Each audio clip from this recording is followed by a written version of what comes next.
पटेल आणि तटकरांना सुद्धा इतक्या दिवसात कळून चुकलं असेल की पवारांनी फडणवीसांना हाताशी धरलंय. जिथे विलिनीकरण करायचं असेल तर अगोदर माझ्याशी बोला असे दिसणारे फडणवीस सगळ्यांना दिसले. मात्र ज्या अँगलने शरद पवार बिनविरोध राज्यसभेवर जातायत त्यामागे खेळ करणारे फडणवीस कोणालाच दिसले नाही. कदाचित वस्तादाचा डाव जो कळत नाही तो डाव असाच असावा. लंबा पल्ला खेळत नाहीयेत पवार. छोट्या छोट्या किंवा जागेवरच प्लेड करायच्या खेळण्याच्या भूमिकेत जरी आता शरद पवार दिसत असले तरी सध्या काहीही न करता बसल्या बसल्या याच वस्तादानं अजित पवारांचा पक्ष एक्सपोज करायला सुरुवात केलाय. नाही नाही म्हणता म्हणता सुनेत्रा पवारांवरती आते अनेक प्रश्न जे आहेत ते पवारांनी लावून दिलेत.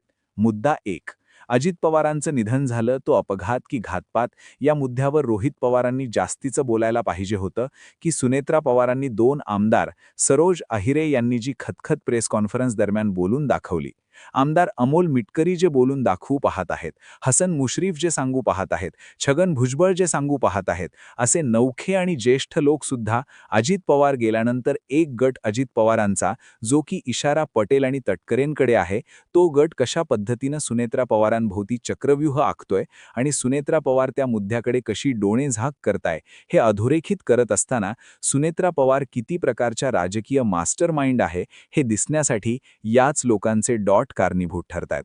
सगळ्यात महत्त्वाचा तिसरा डॉट विलिनीकरण. आता जर करायचं असेल तर अगोदर आमच्याशी चर्चा करावी लागेल हे फडणवीस बोललेले दिसले. पण हे बोलण्यासाठी फडणवीसांना पुढे करणारे पटेल आणि तटकरेच होते अशा चर्चा त्यावेळी घडल्या. पण आता जे शरद पवार पुन्हा एकदा राज्यसभेवर बिनविरोध जातायत त्यामागे फडणवीस नाहीत का? शरद पवारांनी दिल्लीतून हालचाली केल्या, दिल्लीनंही ठरवलं शरद पवार बिनविरोध जातील आणि राज्यानंही ठरवलं शरद पवार बिनविरोधात जातील आणि तुम्ही म्हणताय की शरद पवार आणि फडणवीस यांचं चालत नाही, यांच्यात बिनस्त आहे. मी हेच तर सांगते की दिल्लीतील हालचाली ठरवणार आहेत की महाराष्ट्रातील राज्यातील राष्ट्रवादीची स्थिती काय राहणार आहे. आणि पवार थेट ॲक्सिस दिल्लीचा घेतायत, मधले सगळे ड्रॉप करतायत. पॉइंटर येऊयात. 28 जानेवारी ही ती तारीख आहे ज्या दिवशी अजित पवारांचं निधन झालं. अजित पवार गेल्यानंतर ममता बॅनर्जींनी अजित पवारांचा अपघात नाही तर तो घातपात भाजपानं घडवून आणलाय असा आरोप केला होता. या आरोपांनंतर राजकीय वातावरणात खळबळ उडाली. लागलीच एवढ्या संवेदनशील प्रतिकूल परिस्थितीमध्ये सुद्धा शरद पवार पुढे आले. हा अपघात आहे, यामध्ये राजकारण आणू नका हे स्टेटमेंट करून दिलं. त्याही वेळी लोक म्हणत होते की शरद पवारांनी जर त्यावेळी घाई केली नसती तर अख्खा महाराष्ट्र पेटला असता, पण अजित पवारांचा घात आहे की अपघात आहे हे हुडकावूनच काढायला लावलं असतं. पवारांनी केलेली ती घाई होती की भविष्यातील राजकीय सोय होती, हे 2 प्रश्न मी सोडून जाते. आज 10 फेब्रुवारीपासनं तर आज जवळपास तारीख 7 मार्च आहे, तेव्हापासनं रोहित पवार अजित पवारांच्या अपघाताबाबतचे एक एक डॉट जोडतायत.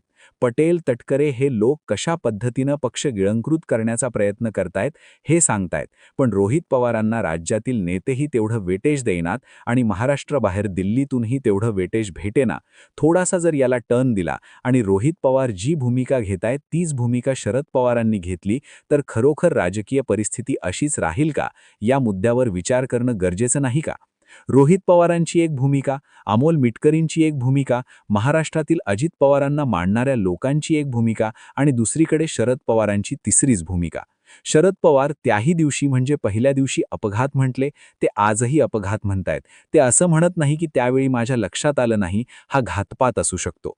सुप्रिया सुळेंची चुप्पी, शरद पवारांची ही चुप्पी, ही 2 चुप्पी जी आहे, ही दोन्हीही चुप्पी भाजपाला पोषक आहेत, भाजपाला फेवर करणाऱ्या आहेत. वातावरण जर बघितलं तर जसं म्हणतात ना, बसल्या बसल्या वस्तादानं डाव टाकले, ते म्हणजे पटेल आणि तटकरे यांना एक्सपोज केलं. पटेल आणि तटकरे ही तीच माणसं आहेत की जी अजित पवारांच्या पक्षात राहून त्यांच्या विरोधात बी टीम म्हणून काम करत होती, असं दाखवण्यासाठी महिनाभराचा स्पेस महाराष्ट्रातील लोकांना दिला, महाराष्ट्रातील प्रसारमाध्यमांना दिला आणि या सगळ्या साशंका निर्माण झाल्यानंतर पटेल आणि तटकरे हे एकाकी तर पाडलेच आणि दुसरीकडे राज्यसभेवर बिनविरोधही केले. जिथे आदित्य ठाकरे म्हणत होते की राज्यसभेची जागा आमची आहे, तिथे सुद्धा शरद पवारांनी त्यांची फिल्डिंग लावली, इकडूनही बिनविरोध आणि तिकडूनही बिनविरोध. अर्थ, पवार 2 दगडींवर पाय ठेवून खेळतायत आणि या 2 दगडींवर ठेवलेला पाय फक्त पवारांचाच नाही तर देवेंद्र फडणवीसांचा सुद्धा आहे, दिल्लीचा सुद्धा चालूच आहे.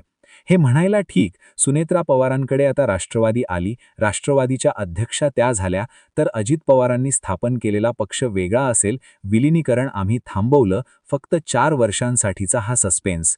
4 वर्षांमध्ये जर फडणवीसांना वाटलं की सुनेत्रा पवारांच्या नेतृत्वात तितकी ताकद नाही किंवा सुनेत्रा पवार या नावावरती अजित पवारांनी जेवढे आमदार निवडून आणले तेवढे निवडून आणू शकले नाहीत, आणि दुसरी गोष्ट त्यालाच टाईमलाईन म्हणून जोडते की सुनेत्रा पवारांच्या उपस्थितीत 20 ते 25 आमदारांनी नाराजी व्यक्त केली, अजित पवारांच्या अपघाताबाबत प्रश्न उपस्थित केलेत.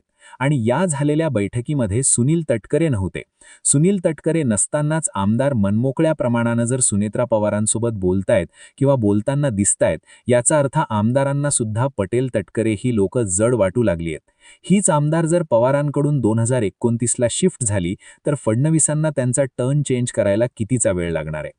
म्हणून मी सुरुवातीला म्हटलं तसंच आताही म्हणते, जसं अजित पवारांच्या पक्षातील असलेल्या काही नेत्यांना अजित पवारांच्या सोबत काय घडलं हे न बोलण्यातच खरं यश आहे किंवा खरी समज आहे, अगदी त्याच पद्धतीनं शरद पवारांच्या पक्षातील किंवा खुद्द शरद पवारांना सुद्धा हा विषय न छेडण्यातच राजकीय भविष्य आहे. असो, हळूहळू करून ही सगळी टाईमलाईन क्लिअर होईलच, पण मी जे काही डॉट जोडलेत ते डॉट जुळतायत का हे तुम्हाला मला सांगायचंय. मी जे प्रश्न उपस्थित केले त्या प्रश्नांना धरून जर पुढे आणखी काळ गेलं तर राष्ट्रवादी काँग्रेसमागे नेमकं पवार आणि सुनेत्रा पवार या दोघांचा चाहे रोल काय आहे ते क्लिअर कट होईल का? कमेंट करा. मुद्दा आणि विषय आवडला असेल तर जास्तीत जास्त लोकांपर्यंत जरूर शेअर करा आणि आपल्या ठळक बातम्या या यूट्यूब चॅनलला सबस्क्राईब करा. धन्यवाद.